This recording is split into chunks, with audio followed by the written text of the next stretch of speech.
Good morning সবাইকে, সম্পার চ্যানেলে সবাইকে অনেক অনেক স্বাগত।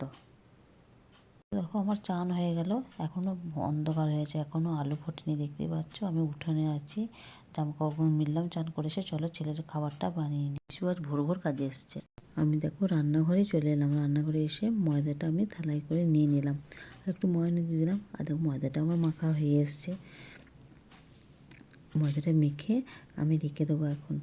তারপরে ওখানে পনিরটা করে তারপরে ময়দাটা ছাঁকবো। দেখো এদিকে মিক্সিতে টমেটোটা আর পেঁয়াজটা দিলাম, আর এখানে আমি পনিরটা ছোটো ছোটো টুকরো করে কেটে নিলাম। টুকরো টুকরো কেটে নিলে তবে ভালো হবে, ছেলেকে লুচির সঙ্গে দেবো, ভালো লাগবে খেতে। ও যেতে যেতে খেয়ে নেবে অফিস যেতে যেতে। আর এখানে দেখো ওটা কাটার পর আমি এখানে বসিয়ে দিলাম কড়াইটা। পনিরটা করার জন্য আমি কড়াইয়ে তেল দিয়ে দিলাম। আর দেখো পনিরটা তেল দিয়ে পনিরটা একটু ভেজে নিচ্ছি। একটু ভাজবো, বেশি ভাজবো না, বেশি লাল লাল করবো না। দেখো পনিরটা আমার ভাজা হয়ে গেল। পনিরটা ভেজে আমি তুলে নিলাম। দেখো পুরো পনিরটা ভাজা গেছে। এরপর আমি তেলেতে একটু গরম মশলা আর দিয়েছি 5 ফোড়ন, আর তেজপাতা দিয়েছি, আর একটু আদাও দিলাম। দেখো সমস্ত মশলা আমি তেলের মধ্যে দিয়ে দিলাম। দিয়ে এবার এটা ভালো করে কষাতে হবে, অনেকক্ষণ কষাতে হবে না, যতক্ষণ না তেল বেরোচ্ছে ততক্ষণ কষাতে হবে। ততক্ষণ কষিয়ে দিলাম। দেখো কষা হয়ে গেছে। এবার আমি পনিরগুলো দিয়ে দিলাম। পনিরগুলো দিয়ে আবার একটু নাড়াচাড়া করলাম, আর একটু কষিয়ে নেবো। দেখো কষানো হয়ে গেল, দেখছো তেল ছাড়ছে। এবার আমি একটু জল দেবো, নাহলে ভালো লাগবে না। আমার পনিরটা হয়ে গেলো। পনিরটা কেমন হয়েছে সবাই জানিও কিন্তু। আর এদের দুটো লুচি ছেঁকে দিলাম, ছেলে চা দিয়ে খাবে। ছেলে চায়ে জলটা বসিয়ে দিয়েছি, ওইদিকে চা পাতা দিয়ে দিলাম, লিকার চা খাবে। আর এদিকে দেখো চা আমার রেডি হয়ে গেল। চা দুটো লুচি, ঘরে আছে বিস্কুট দেবো। চলো এবার ছেলের টিফিনটা সাজিয়ে দিই। লুচিও হয়ে গেছে, পনিরটাও আমার হয়ে গেছে। চলো টিফিনটা ভরে দিই। 6টা লুচি নিয়ে যায়, বেশি নিয়ে যায় না। একটু মিষ্টি দিলাম আর পনির দিলাম। 7টায় বাসে যেতে যেতে খেয়ে নেবে, পৌঁছতে 10টা। ও ছেলেকে টিফিনটা দিয়ে দিলাম। চলো এবার বিছানাটা পরিষ্কার করে দিই। ও বাথরুমে গেছে চান করতে, খাট তো ফাঁকা পায় না একবারও। আর দেখো ছেলেরা রুম ফ্রেশনার নিয়ে এসছে, কত ফুল দিয়ে। দেখো আর এটা আমার ভাইপো দিচ্ছে আমাকে গিফট। তুমি যা বলবে সেটাই বলবে।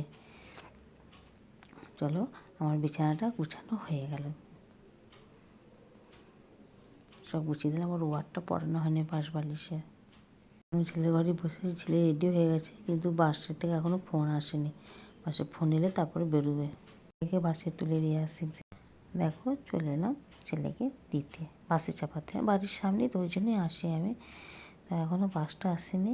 বাসটা আসছে ঘুষকরার ওখানে। ঘুষকরা নয় কিন্তু বলে ঘুষকরা, ওরা তো চেনে না।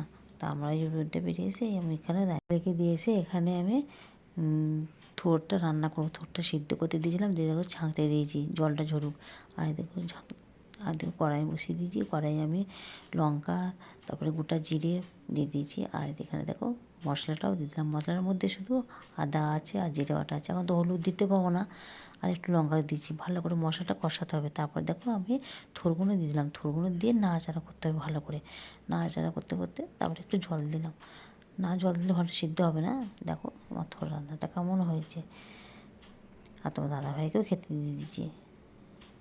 হয়ে গেছে, পোস্ত হয়েছে টমেটো দিয়ে, আর হয়েছে মুগের ডাল। আর এদিকে দেখো আলু ভাতে আর আমের চাটনি, আর দিকে মোচা। এখন তো সব নিরামিষ। দুতলায় চলে এলাম। জামা প্যান্টগুলো বাবুসোনা আনতে গেছে, আমি এই জন্যে আর যাবো না, ও নিয়ে আসুক। হ্যাঁ, তোমাদের সবার খাওয়া দাওয়া হয়ে গেল? আর আমি দেখো চুল ফুল ছাড়াইনি, কিছু করে শুধু একটা টিপ পরেছি, সিঁদুর পরে নিতে। কালকে সিঁদুরটা বললাম না মারা গেছে আমাদের, সেই জন্য আমাদের পড়তে নেই। দেখছো দুতলায় এলাম, হাঁপিয়ে যাচ্ছি। 3তলায় গেলে আরও হাঁপিয়ে যাব। আমার শরীরটা কিচ্ছু নেয় গো, অপারেশনটা করবো, কিচ্ছুই নেয়, শরীরটা নষ্ট হয়ে গেছে। তো তোমাদের সবার খাওয়া দাওয়া হয়ে গেল? খেয়ে নাও সব। আমাদের তখন নিরামিষই, হলুদ তেল ছাড়া রান্না। যেহেতু জেঠুমা মারা গেছে, জেঠ শাশুড়ি মারা গেছে, তাই আমাদের এখন নিরামিষই চলবে এখন, যতদিন না ঘাট হচ্ছে। সব খেয়ে নাও সবাই। চলো আমরা ছাদে যাবো না, দুতলায় এসেই হাঁপাচ্ছি।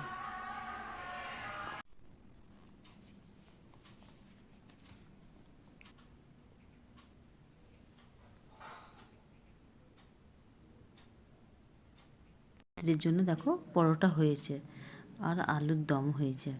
এখন একটু হলুদ দিয়ে নেই, কিন্তু এখন তো হলুদ দিয়ে খেতে পাবো না, সাদা তেলেই রান্না সব। আর কদিন, এখন 12 দিন পর্যন্ত আমাদেরকে এইভাবেই খেতে হবে। ঠিক আছে, চলো। দাদাভাইকে ডিউটি থেকে আসার পর চানাচুর দিলাম, চা দিলাম আর বিস্কুট দিলাম। মুড়ি তো খেতে পাবে না। রাত্রিরে তোমার দাদাভাইকে দিলাম পরোটা, আলুর দম আর মিষ্টি। আর আমি খেলাম ডালিয়া। ভাবছিলাম ডালিয়াটা করবো না, কিন্তু পরোটাও খেতে পারবো না, ওই জন্য আমি ডালিয়া, পটল ভাজা, আলুর দম দিয়ে খেয়ে নিলাম। সন্ধ্যা হয়ে গেল, চলে এলাম। দেখো আমাদের উঠোনের মাঝে কেমন চাঁদটা নেমে আসছে। দেখো একটা গান মনে পড়ে গেল, ও গো চাঁদ তুমি জেগে থাকো আমাদের মাঝখানে, গানটা মনে পড়ে গেল। ঠিক আছে, সবাইকে খাওয়া দাওয়া হয়ে গেল। ঠিক আছে, টাটা, শুভরাত্রি, সবাই খুব ভালো থেকো। আবার আসবো কালকে নতুন ব্লগ।